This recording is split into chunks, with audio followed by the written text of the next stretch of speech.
And welcome to the Inside Football podcast. My name's Andy Taylor, and I'm joined, as always, by Stuart and Isaac as we bring you BUCS breakdown as we look to break down last week's results of week 6 and then look ahead towards week 7. We will also break down the writers' poll, pull it apart, tell us where we went wrong, join the chat and let us know for sure. And also, we will have a look to see how that might affect this week's standings from the results from the weekend, of course. And we'll also get an update on last man standing because we all know that's what you're here for, really. So we'll keep you in suspense for that until later on. So, guys, let's get straight into it because we've got plenty to get to, as always. And as always, we will start with Prem. Here we go. Premiership tier. So, Isaac, I'll give you first dibs here. What stands out to you in what was effectively a low-scoring Premiership tier this week? It's that UE versus Durham battle. I think we kind of proved it last week of is Durham's time, and throughout the game they did show that. UE always did their live streams, and it's quite a good thing they did, and we were able to watch it. UWE coming out on top 28-17 over the Saints, but throughout the game UE looked sloppy at times. It wasn't the UE that we used to. It was often that penalties were hindering, and we saw that. Against the goal as well, that so far this season they've been ill-disciplined. They haven't had that what do you call it? Just the discipline like they normally do. It was quite poor to see from them, but they came out with a win anyways. I think that travel is a massive factor for Durham. That's what the longest journey of the national. I think 100%. If I'm right. So that's got to be a huge factor into it. But Durham still played as well as people expected them to do, and in that game alone, I think they've shown why they could go deep. They could really challenge Nottingham Gold, who currently sit top, and that I don't think anyone's going to go undefeated again this year. Well, you feel as if an 11-point game, having travelled hundreds of miles against the national champs, is a positive. I know they would have much rather have come away with a win, but I would have thought if you're power ranking these two, to think about UE Bullets at home with Durham travelling to them, being 11-point favourites on home soil. That's would be surprising to anybody, wouldn't it? And I think that definitely sort of like solidifies to me that Durham this year are that top tier. I know it's 11 points. I know things could change. When they face Nottingham Gold, when they have them back, but surely that probably gives Durham a little bit of confidence for when they face UE the other way around, because UE have then got to do that journey, haven't they? So I think it's a really impressive result, even though they didn't get the win that they would be after, for sure. Stuart, what about you? I have just about dried out from my refereeing stint on Saturday afternoon or Saturday evening. So I mentioned that I was at Warwick NTU covering that game. The word I would use to describe it, if I'm really honest, is scrappy. As I said, I dried out. The weather wasn't great. It was on, off, rain, drizzle, cold. But Warwick put on a heck of a show, to be fair. There was probably 100 or so people inside BUCS Park Arena. They surprised us with a live stream that we only found out about at half time as referees. So we didn't even know that was on there. So that's something else that people have watched. I think it's been pulled from YouTube because of licensing issues. So I don't know whether some of the stadium music got in the way. So you can't go and watch that again. But it is as close as it suggests. Both teams moved the ball really well between the 15-yard lines. And then when they got into the red zones, the defenses really stepped up. There was one drive by Warwick, I think it was at the car park end at BUCS Park, that just seemed to go backwards and forwards through like penalty or lost yards or defense standing up. They run a particularly good wedge play. It's not quite a tush push because they hand it off to the running back. But yeah, they ran that really effectively a few times, but unfortunately just came away on the wrong side of this result. And I think that might affect a little bit of like writers' poll results after this weekend. I also caught the Northumbria versus Newcastle game. They live streamed that on the Sunday. That was the only game on this slate actually on the Sunday. The stream was so much better. I messaged the guys saying, much better. Like I mentioned a few weeks ago, that the camera was kind of here and didn't move. They'd sorted that out. It looked like it was a VO camera, and it was great to see. These are two completely different teams. Northumbria have a ridiculously good run game, and they kind of back that up a little bit with a pass game. Whereas Newcastle, I don't know whether it was more scout because Northumbria didn't react, but Newcastle were sort of hitting the sort of the flats, sort of the outside edges of the defense and taking what they were being given, and then connecting really well on their passing game. And then every so often we're backing up with a really good run game. And at the end of it, it just came down to a field goal, which Northumbria managed to get. I think that was in the third quarter, and Newcastle got a touchdown to make it squeaky bum time. But yeah, that was a fantastic watch as well, and really glad. I think that made all. Oh no, the Exeter Cardiff game wasn't streamed. I was going to say all 5 of these were, but yeah, the Exeter Cardiff game, which was a bit of a shock. I don't think I've mentioned any of the scores. Sorry to those listening. Warwick lost to NTU 13-6. Northumbria beat Newcastle 17-14, and then yeah, the shock for me, I think, Exeter losing at home 24-6 to Cardiff, who are really shaking off that mantra of let's avoid relegation, and I think they're really going to look to challenge SDS for that 2nd, 3rd seed going into the playoffs this year. We think Northumbria for the last 2 seasons anyways were known for that pass attack. I mean, it kind of strange when you say they're just a run heavy team now, because I remember when they had Aaron, I always say his last name, I think it's Aaron Acoin or something like that, the American QB they had for 2 years. Now he's gone, and all of a sudden it's a run heavy team. You know what I mean? It's got to be hard for the coaches to then coach that, because when you've gone one way for so long and then all of a sudden you're going another way, especially in a better division, it's got to be tough for them. But it also makes sense why. Sorry, Stuart, go ahead. I don't know whether it was just game scenario and game situation or scout, whether they'd seen that the D-line and inside linebackers of Newcastle were sort of susceptible to that sort of attack. But every time they seemed to run the ball, they were getting 5, 6, 7 yards. They did back it up with a pass attack. I'm not saying they didn't have one, but I'd probably say it was about 65, 70% run to 30% pass. So that's probably where I'm looking at from that. Well, this is a team that has played 3 3-point games. So what you're saying there is making complete and utter sense then, isn't it? If they are a run-heavy side, then they're going to be close, aren't they? The only game that you can't really call close was the loss that they had to Warwick, which was 24-7 a few weeks back. So really, that's probably tells us what Northumbria are, aren't they? Which, kind of then goes towards your rankings and where you might put them.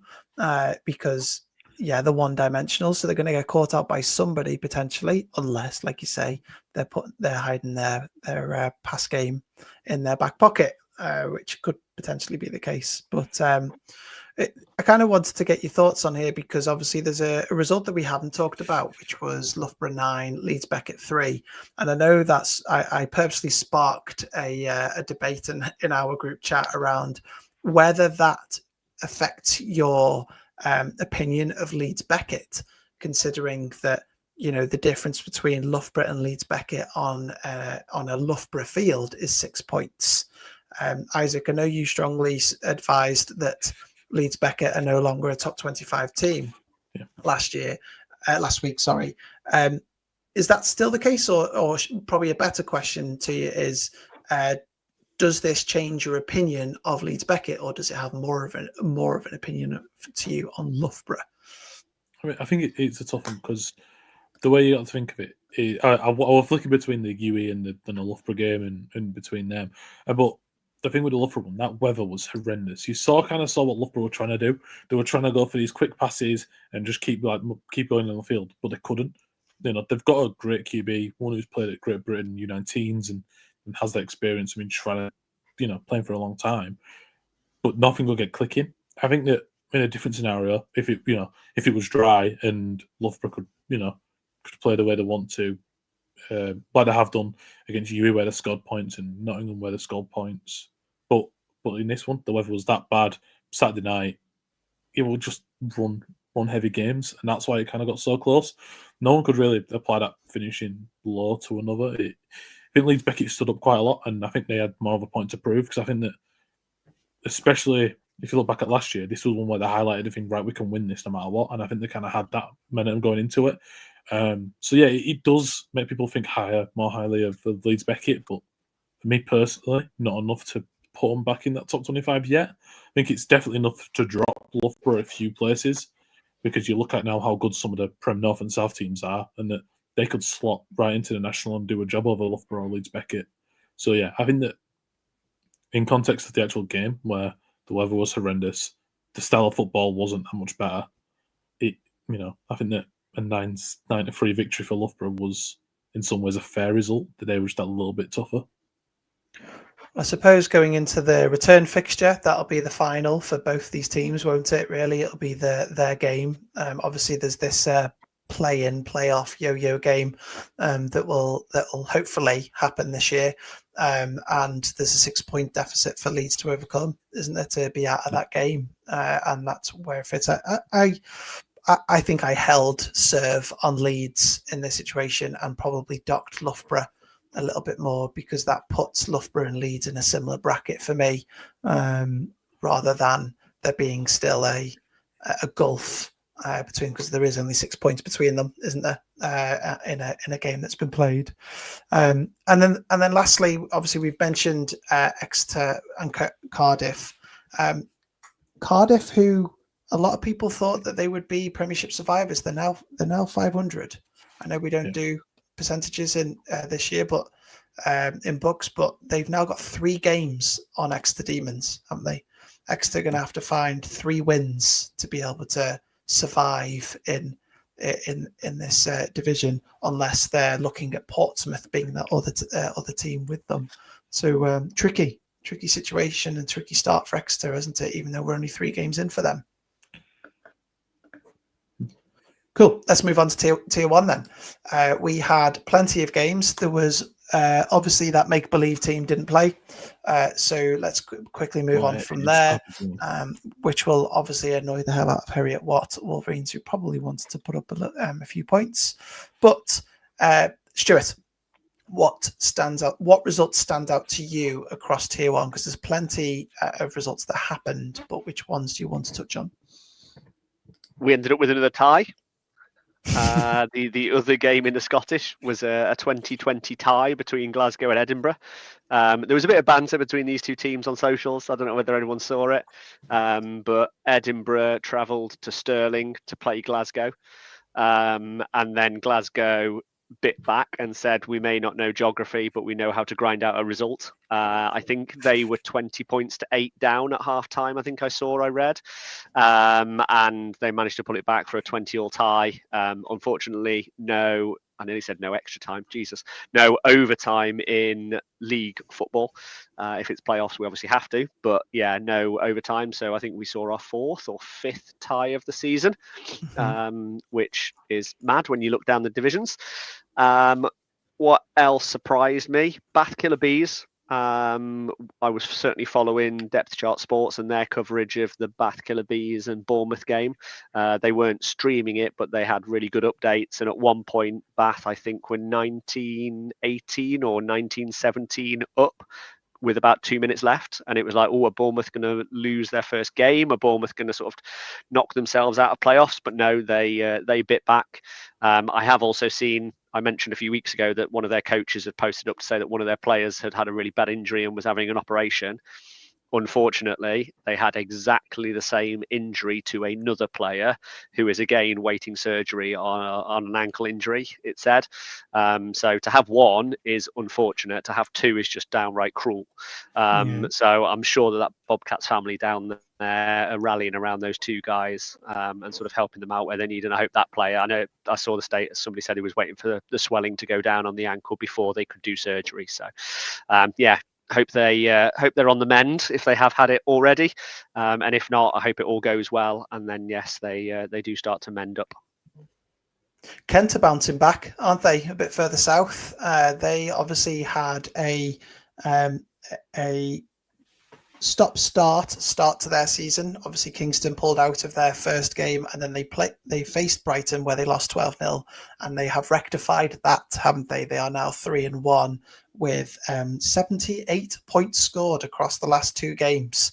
Who is this Kent Falcons, and what have you done with the others? Because they're not only are they able to do that, they're able to get two donuts on the scoreboard as well, which is obviously mightily impressive for Kent. And it looks like that they're going to go from one step to the other. They've got obviously big challenge this weekend, which we'll talk about, I'm sure. But they've now got their head-to-head over Brighton, and they are there.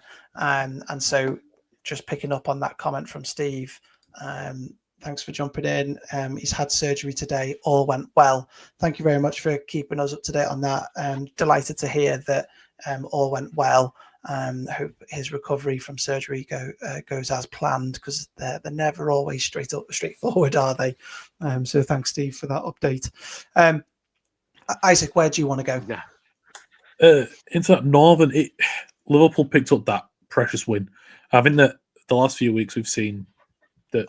Too right. That Liverpool have struggled. You look at the game against Manchester Met, it was a close loss, but still a loss. And then you look the week before against Manchester, and it looked like that Liverpool was struggling just to even get going at all. And, looking at this now, this is the first points. This is the second game where they've scored points out of, I think they've played 5 so far this season. 4, sorry. And but no, to get a win against Edge Hill, they're against a side that you will be down there with scrapping for against relegation, was huge. But also massive result for them was Derby losing 40-6 against Nottingham Green. That's a massive result for Liverpool. Yes, it's not in their division, but we've got to remember that 3 sides go down from 2 divisions, and right now, Derby and Leicester are massive concern of going down. Sheffield Sabres bounced back 32-6 over Leicester. That's huge for them. I think that they're going into now where they can put that Hallam score up behind them and just keep grinding out for the rest of the season and see what happens. And yeah, I think Nottingham are really showing why they're the class of that division. And that's an okay target for Sheffield, isn't it? Try and beat everybody bar Sheffield and Nottingham Green, who, me and you have talked for nearly 2 seasons now about how maybe Nottingham and Sheffield Hallam don't belong in Tier 1. It's just that not many can go up, can they, within the alignment. So, that's an all right target for Sheffield, and at the moment they're doing that. And to your point, if the season ended today, those that are up for relegation would be Edge Hill, Derby and Leicester, because at the moment Liverpool would be better off with the points conceded so far, which obviously Derby conceding 46. Yeah, exactly. So played one last game with Derby. Yeah, I mean they've still got to go to Lancashire again, haven't they? Liverpool, that is. They've got to play Manchester.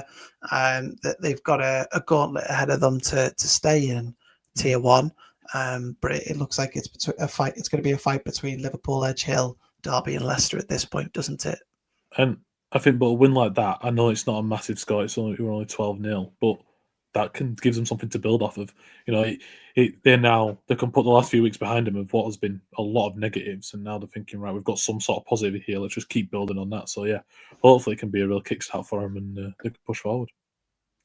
Yeah, 100%. And just looking where 8th of February will be what they'll be marking down as their next really important game, which will be the return fixture, because you don't see, unless there's some major changes, you don't see them picking off any of the other 3 really who are seemingly. You've got MMU in the middle, and MMU and Manchester in the middle. Yeah.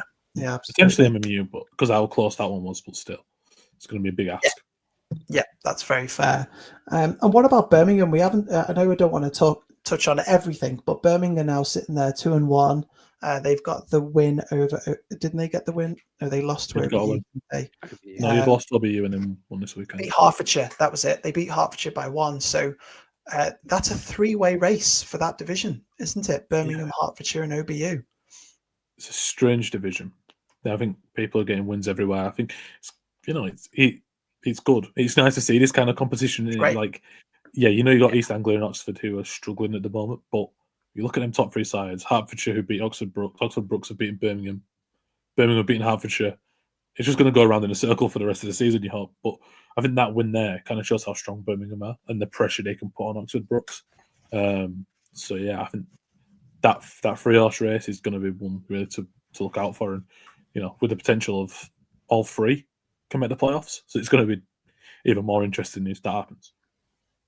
Yeah, and I best mentioned the score being 36-2 against the UEA Pirates. Let's have a little look at Tier 2 then, because we did have some postponements. Hull and Sunderland didn't happen.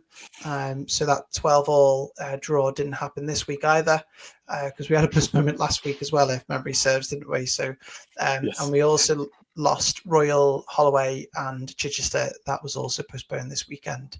So out of the remaining, Isaac, which ones do you want to talk about? The ARI Siege.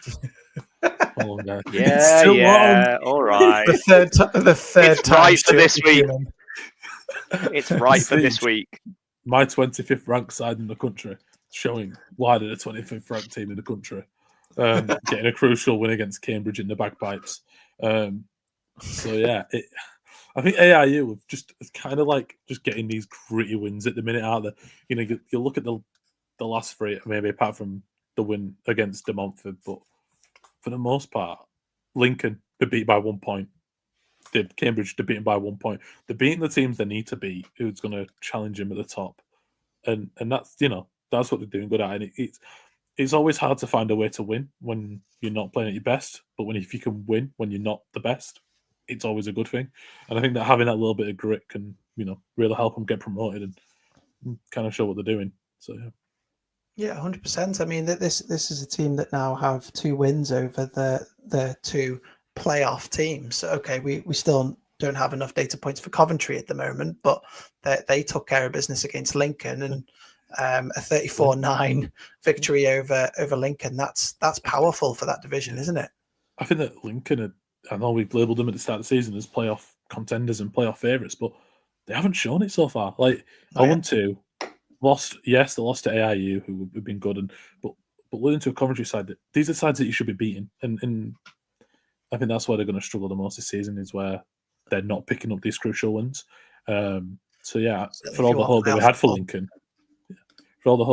Lincoln, I think that's quickly going. Stuart, Swansea Titans scoring 54 points. Come on now. Yeah, a lot of those were off turnovers, to be fair. Again, Depth Chart Sports were in Bath Spa. They went there before going to Killer Bees. And if you watch a lot of their stories back, there was either interceptions or fumbles recovered by Swansea. Yeah, it looked like it was a difficult day at the office for the first day at the office for Bath Spa. They notoriously struggle, I'll be honest, and I'll say that. But at least they're competing. At least they're on the field wearing their jersey, playing for their university. Unlike other teams. So yeah, that welcome and appreciate it. But Swansea putting up a burger bagel, that's impressive, considering that they kind of struggled to beat Worcester in week 1. Week 2, I think it was actually, wasn't it? Because week 1 was a 2-game week after that game. So yeah, happy. And then Surrey, Sussex at the bottom, 16-8. I'm quickly zooming in to make sure that's an 8 and not a 0. My eyes are not what they used to be, so I keep getting told when I'm refereeing. So yeah, 16-8. I'd never say that. I'm sure you wouldn't, Isaac. You've never said that about a referee in your life, have you? Never. So yeah, that kind of helped Surrey out at the top of that division. Makes them 2-0 and kind of keeps them up there with Reading. So they'll just be hoping that sort of little win, or close win at least, keeps them up there and puts them in contention for a playoff spot in the Southern 2. Yeah, Swansea and UE. Hence why I tried to say sorry. But Swansea and UE are the class of that division at the moment, aren't they? Swansea scoring 70 more points this year already than they did the whole of last year. So it helps, doesn't it? If you can find a little bit of an offense, it really does help your performances. And they're obviously they've taken it to Bath Spa this week, so good on them. And they'll have a fight on their hands when they face UE, which will be, trying to quickly scan that, which will be the 8th of February as well. So an important week for multiple teams that week, which I'm sure we'll touch upon when we get there. But yeah, so that's week 6 up in a nutshell, basically, isn't it? You know, we've kind of looked back at what's gone on there, and you know, I think what we've taken from that is that we're starting to find those tiers within the divisions. But there's still plenty of questions to be answered, because there's still a lot of teams that haven't played one, let alone 2 games. So we've got plenty to looking at you, John Moore's Fury, who don't play until December. Not your fault, of course. But Vice chair. Yeah. Game balls. Yeah. They were so close to Bradford. Anyway, as always, once we're done with the results, we have a little look at the writers' poll to see what we had this time. Well, not this time last week, late last week before the weekend, and then have a look to see how we think it might shake up following these results. So, as always, let's have a little look at the top 5. Or tier 2 again. That one. There we go. I'll always look at tier 2. Yeah, there we go. I still had it up in the studio, although I moved. Anyway, you don't need to know those details. So, a massive surprise to me. I get it, but it was a surprise to me to see Durham above UE. I think Durham have only just made it to that tier, and all of a sudden, averaging out, knowing what I voted, a lot of people disagreed with me. So, any surprises in this top 5 to you guys, other than the one that I've mentioned there with Durham popping above UE in the poll? That AIU out number 1, but you know, we'll go on to that. No surprises. No, I think Durham at 2 was the biggest surprise. I think I can understand Nottingham and UE flipping, but I can't understand Durham and UE flipping. I do. I do. I think that Durham, over the games that they play, like, because I think we spoke a couple of weeks ago that them playing Loughborough and Leeds Beckett were kind of like a level for all 3 of them teams to see how good each other were. And I do think that Durham played Beckett when they were down quite big and scored the most points. And I think a lot of people took that into perspective and thought, yeah, they've scored, I think it was 70 plus points on Beckett. Like, they're obviously look better than UE, but I think that, you know, in reflection, if you actually look at the game and you think Leeds Beckett were not the best rumours of all the players they lost the week before, and yeah, so I couldn't understand why it happened, but yeah, I think that is a shock.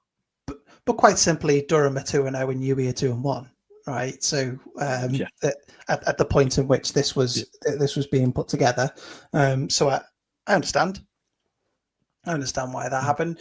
In this top 5, which is rounded up by Brunel at 4 and Warwick at 5, expecting Warwick to drop. Yeah, I think that an NTU or a SGS could come into that top 5. I know that SGS has been in and out of the top 5 so far this season, but yeah, I think an NTU, after the win they've got, and now they've got the head-to-head over them, I think definitely could go into that top 5.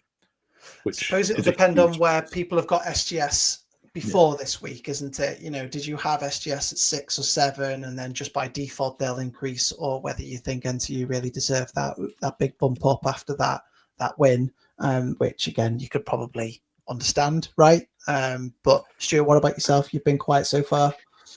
Yeah, I'm considering Loughborough and Beckett, and whether one of those or both of those make a reappearance in at 5. Did Loughborough do enough to jump up? Probably. I don't know. And again, I know how I voted. Beckett are almost certainly not going to be that high, judged on how everybody else dropped them and plummeted them week before last. So yeah, I think the only change we will realistically see is NTU come into 5 and Warwick drop to wherever NTU are. I'm going to assume it's 6 or 7. So yeah, we'll have a look at that when we get onto the next one. I think at this point it's a struggle to put an 0-4 team anywhere near this first graphic, isn't it? Which is what we've got with Leeds Beckett. I know the Prem National, but putting them near this top 5 with a record of 0-4 is tricky at this point, isn't it? I think the problem with it when people vote on like the Prem National is like the top 5 teams, that when the Prem National was made, yes, they were the top 5 teams on BUCS points. I think that's kind of the issue. You know what I mean? Like that now, if you actually look on like an actual physical, like these teams go head to head, they're not the best 5 teams in the country. You have the best 3, and then 2 others that potentially shouldn't have been there to begin with. I think that many people, when the Prem National was made, were surprised that Loughborough was in there. I think that's a fair comment to make. I think that you look to the likes of the SGS Birmingham's who should have been in there, and that Loughborough had that rise up into the Prem North, but were not a well-known team up until the last couple of years. I think that just basically ranking on these are Prem National sides, they're the top best 5, that they're not anymore. And I think that's the kind of issue of just having a 5 Prem National where only one team goes down, because you don't get to see the best talent anymore. It's 4 teams who be there because of what happened years ago, and then one team that just keeps going up and down. That's just my view of it, anyways. Mm-hmm. Yeah, 100%. And I know Keith has left a comment there. It looks incomplete, so complete your comment and we'll be able to pick that up because we want to take on what your input is there. Yeah, it is incomplete, so please feel free to re-comment and we'll bring that up for sure. Let's have a little look at the rest of the top 15. There's the rest of it. Where's the rest of it? Only fair to mention that Nottingham are where they are with 6 scholars on their roster. Durham and Newey have at least double that each. Yeah, that's an absolutely fair point. And I think you mentioned in your first attempt at that comment, outperforming. I think it's really fair, and it's something that we talked about pre-season. Is that we don't know a lot about Nottingham coming into pre-season because they don't do a lot of their promotion around who they've signed and what they've signed, right? the people that they hype up the most are the British talent they get. And because they get top-class British talent, that's the ones they want to shout about the most. It's not like Leeds Beckett. Like Leeds Beckett have had more scholars than what Gold have. But it's how you use them scholars. I think that anyone can go out there and sign 15, 20 Americans if they've got the money. But are you signing them players who are going to work for your team? I think that's one thing that Jason Scott does really well, is he doesn't just find scholars. He finds scholars that are going to help and mentor the rest of his team. Yeah, and that's not saying that UWE don't, right? Yeah. It's just that it's a way that you're going to utilize what you have, right? And I thought that was an important point to come in before we get some UWE hate, which we don't. Let's have a look at the. This is the rest of the top 15, but we have take a break at the top 10. Obviously, we've got SGS at 6, NTU coming at 7. That was prior to this weekend. Loughborough at 8, Edinburgh Napier Knights at 9, and Cardiff Cobras at 10. So suppose that might give you an idea of where NTU might be this week.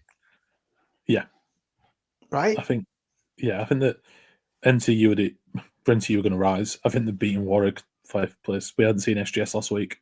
When we have seen SGS, it's not been SGS of old. It's been, it's been a change. They lost a lot of players in the off season. You can obviously see that they're having to form into something new with new players. But no, I think that NTU could definitely be on the rise here. Loughborough could definitely drop from that 8th spot after yes, it was a win, but is it a good win? Is it a bad win? It depends on the opinion of the writer, doesn't it? Do you ding Loughborough for being 6 points better than a not top 23 team? I can't remember. We'll get to it in a second. But or whether you bump Beckett up for losing to a 8th place team by 6. Depends on the mentality. And Cardiff could easily rise as well. They got a big win. They can flip between with them in Edinburgh. Yeah, so I think that this 6 to 15 is going to be an ever-changing thing all season long, because when Prem North and South teams are winning, it looks really good for them. When Div 1 teams are winning and their other ones are losing, it's just going to be a lot of flipping and changing throughout the year. Mm-hmm. I haven't quite got Cardiff in that. To me, it's my tier 3, so it's that best of tier 1 with bottom of tier 2 of Prem. I haven't quite got them in that better than the top of tier 1 tier yet. Might do after this week, but top 10 is exactly where I've got them, so it's no surprise to me that they're 10. I just don't see them being higher than that at the moment. But Edinburgh Napier popping up there into the top 10 will be a delight to some of our friends north of the border. And And if I quickly rattle on to the rest of the top 15, we've got Bournemouth popping up at 11, 12 Newcastle Raiders. I'm not sure if we're sleeping on them still. Lancashire at 13, Exeter at 14, and Northumbria at 15. I suspect Northumbria and Newcastle might flip, but I suppose it's how much of a ding Newcastle might get from this, I suppose. Yeah, the team that we've been sleeping on all season long was asleep on Sunday. But no, it's a strange one, isn't it? Because like Exeter, I could see them being out the top 15. You know, I think last year they kind of shocked us. They came up in the division, shocked. We've gained quite a few good results. Like Lancashire dropping is quite a surprise. They've looked just perfect all season long, haven't they? So yeah, I think it's always going to be a tough one with these sorts of things because, yeah, I think that Newcastle to be 12 after only playing, I want to say one game before this, maybe two. I think beating Leeds and did they play afterwards as well? I can't remember. I think this was their second game this weekend. Yeah. Them being 12 after one game is huge. You know what I mean? It's kind of a surprise at the same time. I think that I think other people's comments might play into that a little bit. But no, I think there's more teams who deserve to be on there after a few wins. And you look at Lancashire, who are 13, they deserve to be higher up. So do, like Greens, for example. They deserve to be in this top 15, really. So yeah, it's going to make a lot of change. We had a bit of a discussion about it, didn't we, Stuart, when we got the results in. I think one thing that I was I've got almost like certified in my head, and I could be proven wrong, obviously, but at this point in my head, I've got the tier 1 teams that are Premiership teams at the moment in my head are Nottingham Green, Lancashire UClan, and I think the other one that I've got is NT. Who was the other one? No. Oh, Jesus, I've forgotten. Who was it? Bournemouth. Have I said Bournemouth? No, I didn't say Bournemouth, did I? Bournemouth Green, and there was another one that I've forgotten. Lancashire, yeah. So Bournemouth Green and Lancashire, yeah. So Bournemouth Green haven't quite got there with Napier, and I said not sure on Napier because of the division that they're in. Can be proven wrong, obviously, but I feel as if that's where this sort of muddiness is coming into this poll now. Is that when are we going to start slotting in the cream of tier 1 into that bottom of Prem sort of power rating? But what are your thoughts on this before we go into the last half of this writers' poll?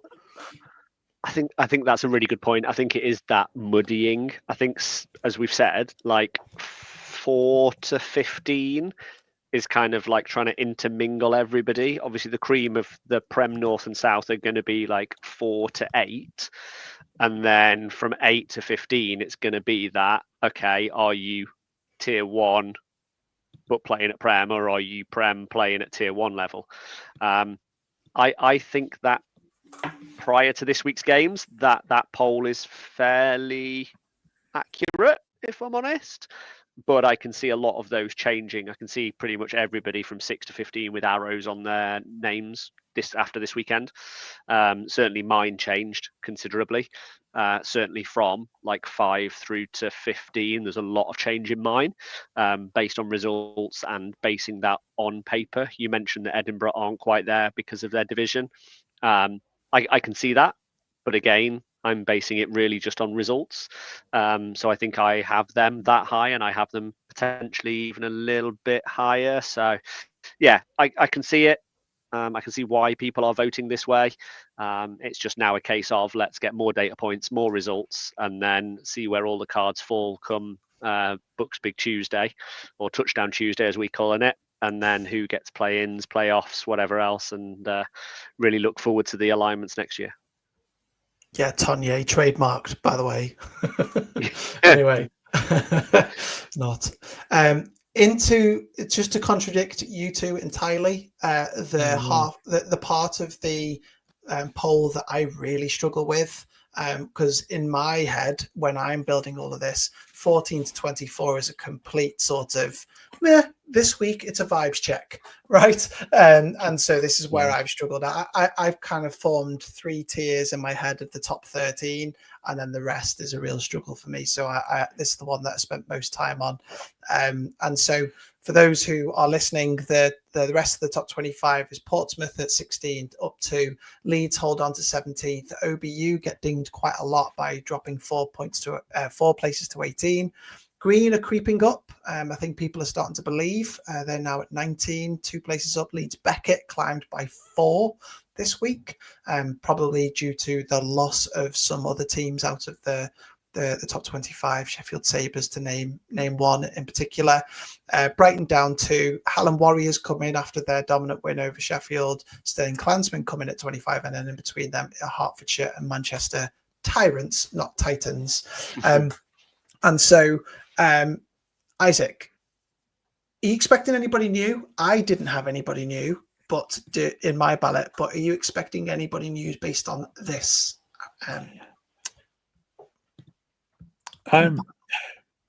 I'm shocked to see Sterling on there.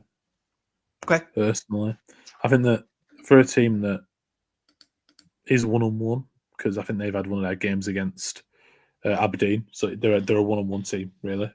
If you on games played, I think they're quite surprised to be on there. Hallam needed to be on there. They've shown why they are a dangerous team. So the 2 new teams are there for a reason. AIU should be there, but I'll just wait until we get to week 27 or whatever it is last week, and I'm just going to start just doing it. I'm just going to do all the 2 teams, and they're going to be on there somewhere. But no, I think Nottingham Green. I think last season, one of their coaches said that they're going under the radar a little bit, and I think they've done the same this year. I think they're going quietly under the radar. No one's really suspecting a thing, but you see this weekend they can score 46 points on the team. They can, all of a sudden, if they need to, use a couple of players from gold and show why they are the best team in the Midlands. Leeds Beckett jumping up 4. I think that's because of results elsewhere, really.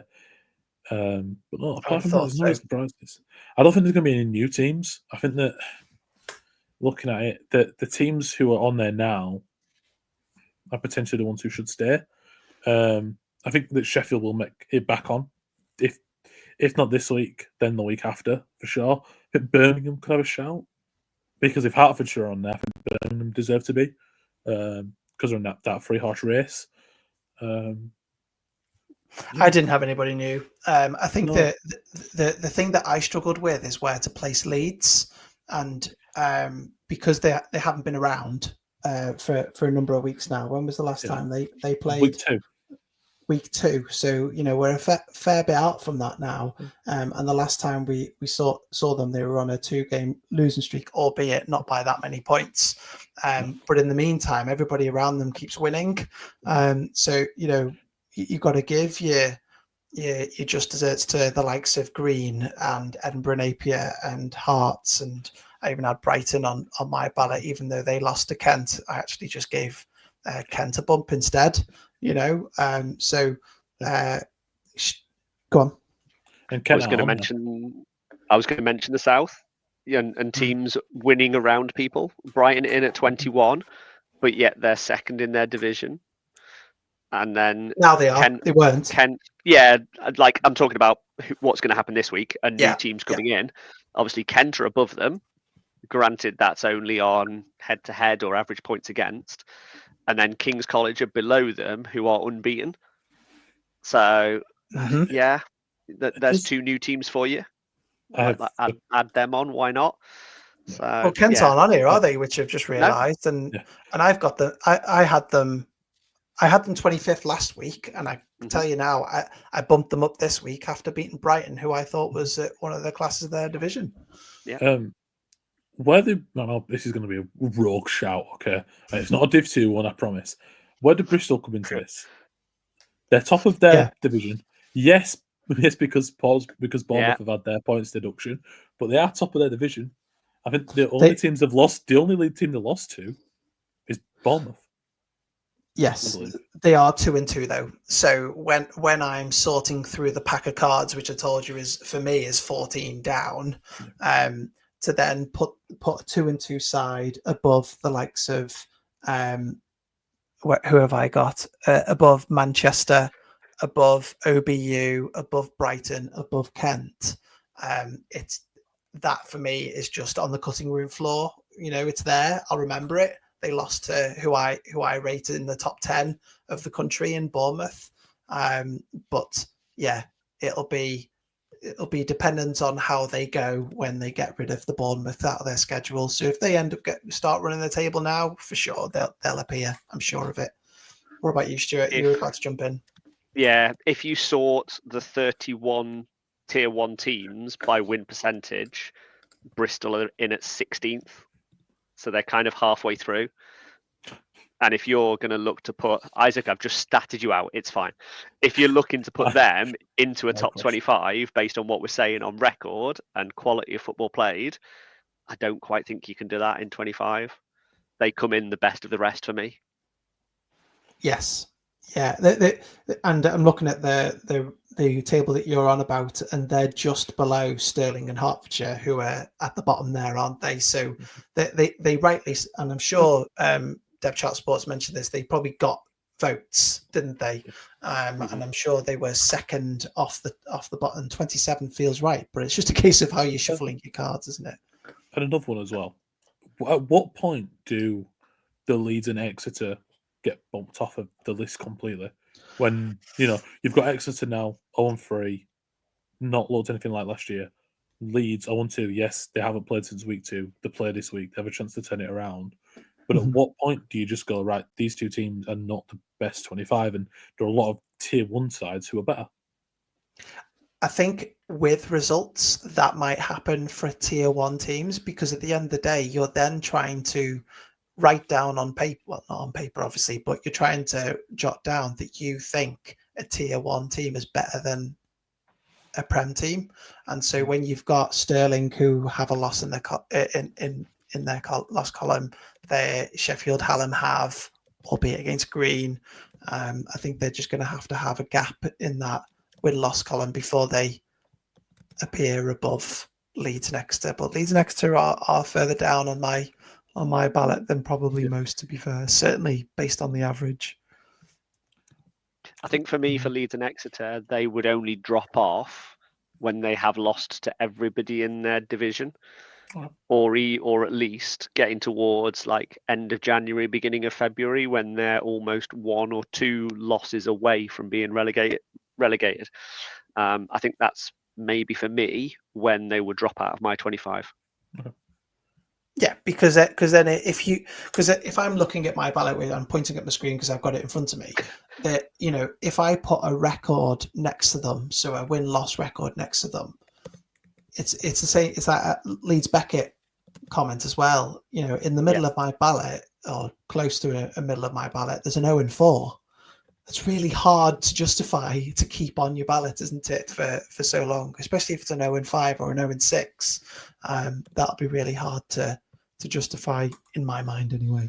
So yeah, anyway, great stuff. Great chat as always about the rights poll there. We will get our ballots in if we haven't already, and that'll be with you at the end of this week for sure, teeing you up for week 7. So we're 48 minutes in, and we're just about to start the fixtures. Great chat about the rights poll as always. Let's pick our favourites, shall we, for week 7, because we've also got last man standing to get to. Let's have a look. We have the Prem tier. Stuart, I'll give you first dibs. Any particular games that you like across this board of Premiership tier? I think it's the return. It is a return, isn't it? Brunel Cardiff. I'm sort of looking forward to seeing how Brunel start to do on the road. They've obviously impressed at home with 3 games. How well do they now sort of travel as a team? We know that they've got strength in depth. They've got 2 really good running backs, good passing game. Can they take that onto the road to Cardiff, where it's probably going to be damp, having seen the forecast from most places this weekend? Cardiff's not a particularly easy journey either, over the hill and sort of down the other side. It's a nice facility, but yeah, it's a tough place to go and get a result. So that one for me in the south probably piques my interest to go. Okay. keep your eye on this one. 100%. Return of Leeds for me. Before I pass it over to Isaac, I really is that yours? Is it? Go on, you jump in. It's the one I'm going to. It's the one I'm go on. visiting. What's your expectations for this one then? I've watched a bit of NTU film, luckily enough. I think that they're just going to be good at doing the fundamentals, if that makes sense. I think that Leeds are going to be able to have this time away and work on that and work where they went wrong. Yeah, they'll beat Northumbria up until the last play of the game, pretty much. But no, I think that NTU could be a bit too much. And also, Ian Atkinson is just an incredible quarterback, so I'm just there for him, really. Just love the man himself. just a massive fan of him. The Inside Britball podcast is quickly turning into an Ian Atkinson fan debate club, isn't it? Hey, if Trout Sports can have Ethan Gretzinger, I'll have Ian Atkinson. Okay, that's fine with me. Stuart, that has to be the title of this the pod. Clearly, clip it. 100%. Isaac's made his own short there, I think. 100%. I'm sending it to him. It's fine. I think we're purposely not talking about the Prem National that much this week, expecting one-sided affairs, which we kind of have seen years gone by and also already this year. But can Warwick bounce back? That would have been a disappointing defeat for them last week. Newcastle have their first home game, if memory serves. Yeah, their first home game. Yeah. Which they lock down, they do well up there, don't they? They have done for years, so that'll be a tough ask for Warwick to go up there, but they've done it before, so let's see how that goes. I'll be interested to see if Newcastle can bounce back from that close loss to Northumbria last week. Little tidbit on that one: Warwick are going on Saturday and staying overnight and playing on Sunday. Chatting to a couple of their coaches. So how much money do these schools have? These Warwick and Russell group. Have some fun on an away day, and yeah, hopefully it's a fun bus home for them. They've done it once, going to Northumbria, didn't they? Sort of got 24 points on them. Let's hope it's a fun bus on the way back on Sunday for Warwick. It's a formula that works for them for sure, isn't it? So good luck coming back with all your students. I think that's the big thing, isn't it? But be interesting to see what goes on there. And obviously we've got SGS, which we haven't touched upon. We are expecting a SGS win there, I'm sure. Let's have a look at Tier 1. We're in the north. We know the make-believe team of Aberdeen Bulls are not playing this week. So Edinburgh Napier Knights get the win, although I'm sure that they would love to be playing instead. Isaac, where are we going first across this plate of fixtures? The game that kicks off like a mini football festival in Nottingham this weekend. I think that last time out, Sheffield has this game happened before? I can't remember if it has. I think it has done.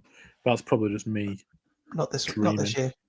Not this year, not yet. Oh, fair enough. I think Sheffield so far this season have quite surprised us all. I think of how well they've been, and that Nottingham and Hallam are on a different level. I think that when Crutchfield's spoken to us and kind of said that, and said that it'd be nice to beat these teams, but we've got to be kind of realistic with it. And I think that's it. And I think that they can, they can prove a test to them. I think that Nottingham Green now won't have the goal players who dropped down last week. They've got a few injuries. One of the captains is concussed, so they're going to have to be challenging with that. But no, I think we're expecting a Nottingham Green win. But yeah, this one could be competitive, and it'll be live streamed if you've got £6 to spare. Big game in Scotland. I wanted to point out Edinburgh versus Stirling will be an important game for both sides that will have playoff aspirations, I'm sure. Edinburgh being 2-1-1 and Stirling being 2-1. A victory here for either side will in their mind put them in the driving seat for a playoff spot. So I just wanted to highlight that for me, because should Edinburgh come out on top there, they've got that tie, which also can be helpful in a tiebreaker scenario, can't it? If it counts as a draw rather than a loss. And then they'll have the head-to-head at this point against Stirling. I'll just quickly check and see if they've played before. They haven't. So that'll set it up quite nicely for the rest of the season. Stuart, anything from you in the north, or should we head south? Isaac, do you think we'll get a full-time score out of Manchester MMU Eagles this weekend? I'd love it, guys. I'd love it. Manchester, if you're listening, please do your own. Like, why don't both of you do it at half time, and then whoever's winning just keeps it, and whoever's losing just doesn't. It's a really good idea to go to a game with a end of quarter one, a half time, an end of quarter three, and a full time graphic. Even if you don't go with the quarter one and quarter three, go with a half time and a full time graphic and have it ready, because it'd be really nice to know the full time score. They got one out this weekend. I saw the 024 go out this weekend, so they're getting there. Maybe they got a phone battery charger this weekend, and their phone had enough battery all game. Well, or maybe that's what it is. Or maybe just maybe they're all winning. So they're like, we need to tell the world that we're winning, even though we'll find out you lost. But we need to tell the world that we're not as bad as everyone thinks. We love a Manchester derby, and it was it 16-14 or was it 14-12? 2 points. Yeah, so 2 points for the head-to-head this week. Yeah. That's probably where my eyes are drawn. Awesome. Let's go south then, Stuart. Where are your eyes drawn to in this slate of games then? The rematch of Birmingham Hearts. Yes. We talked about 2 point. We talked about a 2 point differential. This is a 1 point differential, and I think that could be key if they're fighting for a 6 to 8 seed coming out of that division. If OBU run the rest of the table and these two teams finish second and third or whatever, they're going to need this head to head to make that 6 to 8 seed potentially. So getting that win on the board is crucial for one of these two teams. Mm-hmm. It feels like, I don't know whether I'm reading too much into it, but it feels like a big game for Hertfordshire. If they can, Birmingham have had a stop-start season already, so that that might be expected, I suppose. But for Hertfordshire, they're on a run now. They want to keep that going because they want to go one step further than they did last year, don't they? You've got. I'm trying to remind myself where they finished last year. They finished in the 5th seed last year. Finishing 5 and 3. I'm sure they'll want to go one better this year if they can. So it feels like a big game. I agree. Isaac, anything stand out to you here? I mean, it's that Oxford UEA game kind of does stand out a little bit because it's, can you get one over your relegation rival? Mm-hmm. Do you know what I mean? It's always that kind of that fire. KCL is going to be big. KCL. I think that's the one. Yeah, that's the one that stands out to me. Yeah, KCL is still undefeated. I think that they haven't conceded a point yet. KCL, that's huge. And going into a game against Kent at the minute can't stop scoring. This is going to show how good either side is. If Kent can carry on the way they have, or even score 2 or 3 touchdowns and just still show it, it's going to show how good they are. But if KCL can shut Kent down and do it like they have done so far this season, do you know what I mean? It's only going to be positive for them and take them to the top and probably into the top 25. It's a top 3 battle for sure. However, Kent have gone through a gauntlet at this point compared to KCL. KCL have faced Kingston and UCL, obviously not conceded a point, etc. Kent have obviously had to go through Brighton, and they've obviously had that stumbling block against Kingston where the game didn't happen. So my money would be on Kent in this situation. They're also in my mind a top 20 team, so I'd still back that. But KCL could upset things. How did KCL get on this time last year? Just to remind myself. I will say, look at Isaac now in the south, though. Great call on that game. Yeah. Almost as if I've just had the stats open and somebody's highlighted them too. Don't put too much praise on me, Isaac. You're welcome. well, just to emphasise the point. So KCL finished top last year. Kent finished second, and this game last year was I can see the away one, which was 14-6 to Kent. Did they not play a return? Oh, there it is. It was 21-8 to KCL this time last year. But Kent can score 50 this year, so I don't know what to say about Kent because what do I know? But I certainly rate them. Haven't gone through Brighton twice, and obviously coming out 1-1 there. So I'll be looking at that one for sure. let's have a look at T2. Will we see YSJ? Who knows? But there is a York derby there. Isaac, how do you feel about it? I wonder if we'll see the match balls. Andy. Not you, Andy. Different Andy. Yeah. Andy. I hope it's a great game. I hope it's a high scoring game. I think one team's going to score a lot more points than the other. 12-12. It will end up 12-12, exactly. Game over. Done. But yeah, no. Up. Hopefully Centurions can live up to the name. Score a century, but we'll see. Yeah, I got it. Stuart, next. I'm sorry, YSJ. This hates you. I'm so sorry. There is a big local derby for you. There is. We will welcome Salford playing their first home game. They played away, didn't they, in their first game of BUCS? So this will be their first home game. NSS.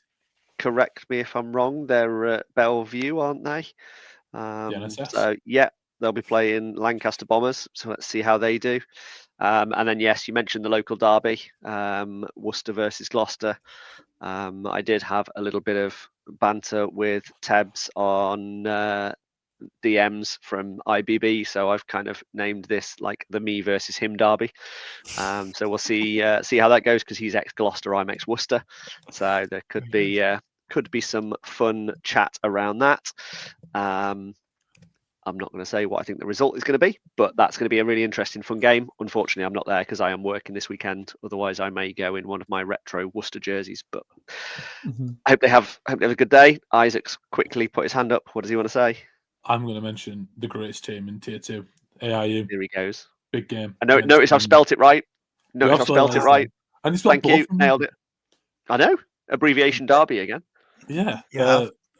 AIU scored big last time against DMU, so I expect the same guys.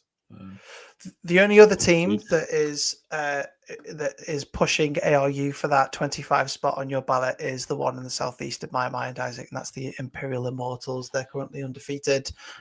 They could go 3-0 after facing Greenwich this weekend, and they'll be going, "Hey, what about us?" to Isaac in the chats, I'm sure.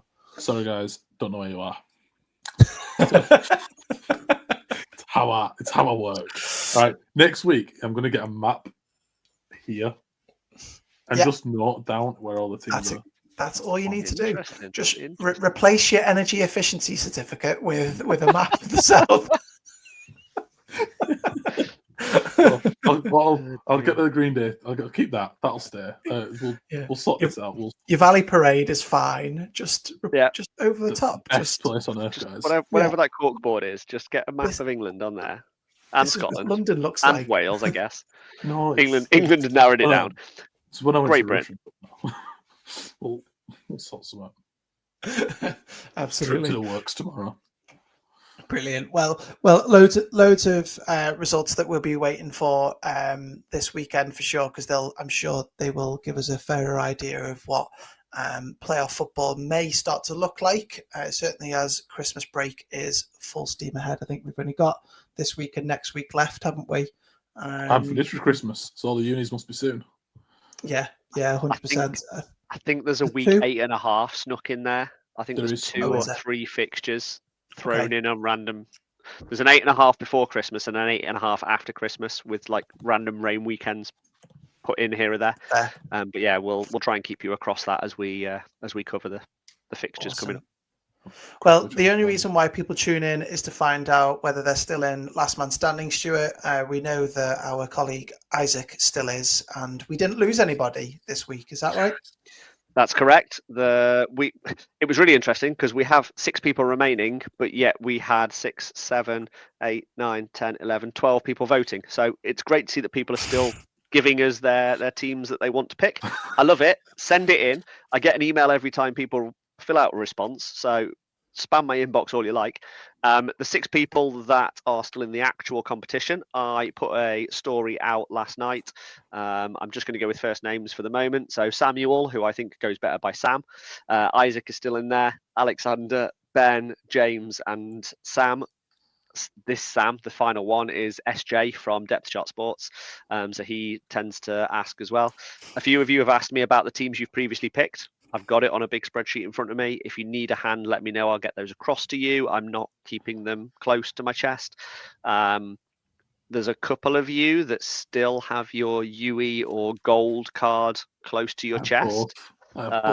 So I'm interested to see how long these 6 remain the Super 6, as I've dubbed them, or when we get down to either the Fantastic 5 or the Fantastic 4, and then we start going top 3s, top 2s, top 1s, and whether I have to get some sort of lucky hat to draw a name out of ready for Touchdown Tuesday, who knows. But yeah, 6 of you are in. You can't pick Aberdeen or Edinburgh Napier this weekend. We will not be including that in the ballot because we know it's already gone. I'm actually off work on Friday, so I'll be able to get this out at a sensible time. There is one fixture on Saturday, so you'll be able to have till about, I think UE tend to kick off late, don't they? So probably about 2 or 3 o'clock Saturday afternoon. Get your votes in, get it locked in, and we shall update you again, probably via story again, next Monday or Tuesday. Any tips? Send me them. I don't know who to pick this week. So any tips would be great. Oh, you're trying to hold on to the golden UE cards, are you? Well, the thing is, I know what type of Monopoly player you are. Yeah. You're the one who hoards the get out of jail free cards, aren't you? I could very easily use my Nottingham gold card this week. That's it. But I think I might wait till after Christmas and ease myself into February with it. I think the same with UE. Like, I think I'm going to try and, potentially use that next week. But we just have to wait and see. Awesome. Got a plan ahead. Great stuff.